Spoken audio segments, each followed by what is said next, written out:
This series now contains over a dozen videos presenting the basic grammatical features of Vulgar Latin and the Romance languages.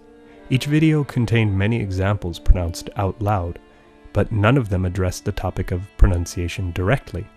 This video finally offers a rough sketch of the pronunciation of Vulgar Latin and early Romance, with some notes on how that pronunciation developed and splintered as Proto-Romance divided into the modern Romance languages.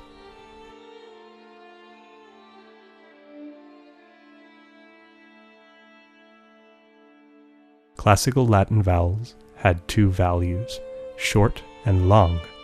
The name refers to how long the vowel is held, short a versus long a.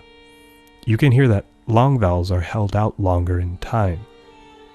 In Vulgar Latin, the quality of a vowel became a major difference between short and long vowels. Some vowels sounded different, even if they weren't held longer or shorter. Long and short a, but short e. Long e, short o, long o, short u, long u. For example, bene has a short e, while potere has a long e. Notice how crucial the difference is in some Proto-Romance words. The o in solu is short, but the o in solu is long. You can see that long mark, macron, above the long vowel. Sometimes a short mark is used above short vowels, but usually the vowels are written unmarked outside of educational materials. The length of a is trivial. The modern languages mostly have a whether the vowel was a long or short a in Latin, but the historical length of other vowels matters more often. Sometimes what were once just long and short versions of the same vowel are spelled quite differently in the modern Romance languages. For example, the verb potet, he can, with a short o, comes out as Spanish puede, French peut, Old Italian puote.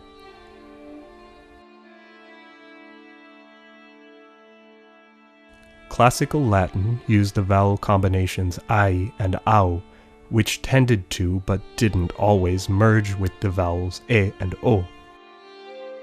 Here's the word paucu and some of its modern cognates.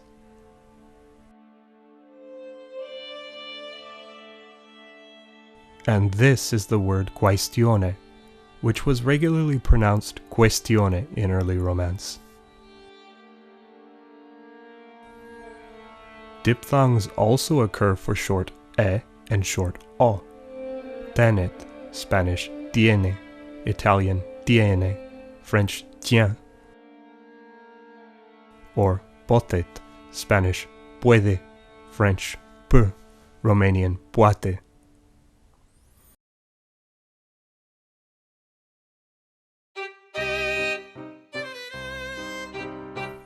Most consonants are pronounced very much as they are in English, but pay attention to these ones. The stops written P, T, and C are unaspirated, so they're pronounced without that puff of air in or H sound that often accompanies them in English, so this word is pronounced patre, not patre. This is tu, not tu, and this one is kelu rather than kelu. Consider this an important note for English speakers. The U in gu and qu doesn't fall silent in Vulgar Latin, so lingua and lingue, or aqua and aquae, or cuando instead of French quand and Romanian când. Late Latin speakers dropped their H's, so earlier Latin hora became Vulgar Latin ora. The letter R was trilled like Roma or tres. V was pronounced v, not w, like it was in Classical Latin. Vinu. V later merges with B in a few languages, including Spanish, which has vino. Double consonants were pronounced long just as they still are in Italian. Flamma, illa. The letters C and G represented stops, casa and kelu, both with a k sound. Gusto and gente, both with a g sound. Eventually, C was softened before E and I, originally palatalized to something like k, and eventually ts, ch, or s. Cielo, Spanish, cielo, Romanian, cer. The same thing happens to G or G before E and I, which comes to sound like J or J, and later H in Spanish.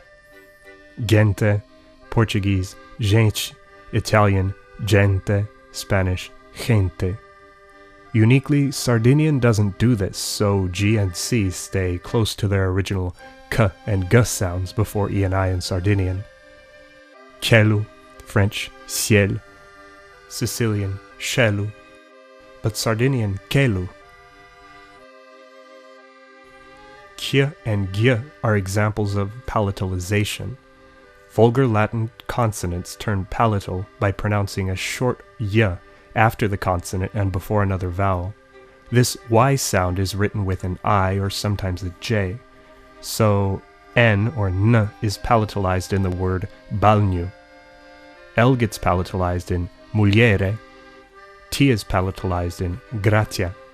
This little y sound has a lasting impact on later Romance words. For example, that palatalized T in gratia doesn't stay a T. Thanks to palatalization, that tia eventually becomes a s in French, grâce, ts in Italian, grazia, and th in Spanish, gracia. Palatal consonants don't always get treated the same either. Take the Proto-Romance word venho, which has the palatal ny sound. In Portuguese and Galician, this comes out as venho and benho, but Italian and Spanish have vengo and bengo, which no longer have palatal sounds. Romance consonants were sometimes softened between vowels, and this was routinely the case in Western Romance languages like French, Spanish, Catalan, Occitan, and Portuguese. This process, called lenition, explains why the final T in contato becomes voiced D in Portuguese contado, a the sound in Spanish contado, and disappears entirely in Caribbean Spanish contao. This is also how a single S comes to sound like Z between two vowels in many Romance languages aside from Spanish and Romanian. Casa, Italian casa, Portuguese casa, but Romanian casa.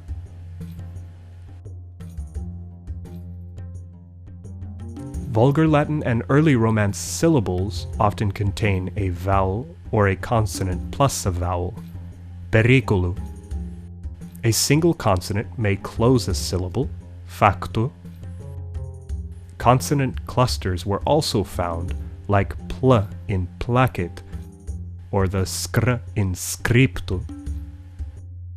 Most words had a prominent louder syllable, and this stressed syllable was typically the second to last one, like in muliere or casa.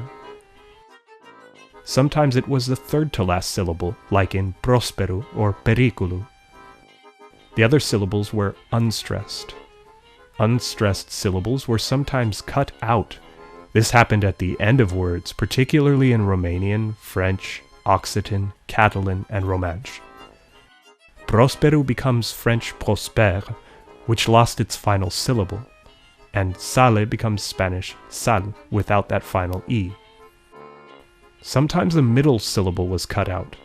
Pericolo was shortened to periclu, and later Spanish peligro. This has been but a rough sketch of Vulgar Latin and Romance pronunciation. It's meant to help you understand the pronunciation of words throughout the rest of this grammar of Romance, but it's also a springboard for learning more about the pronunciation of Latin, of individual Romance languages, and of the historical sound changes that took place between them. Valete, and thanks for learning with me.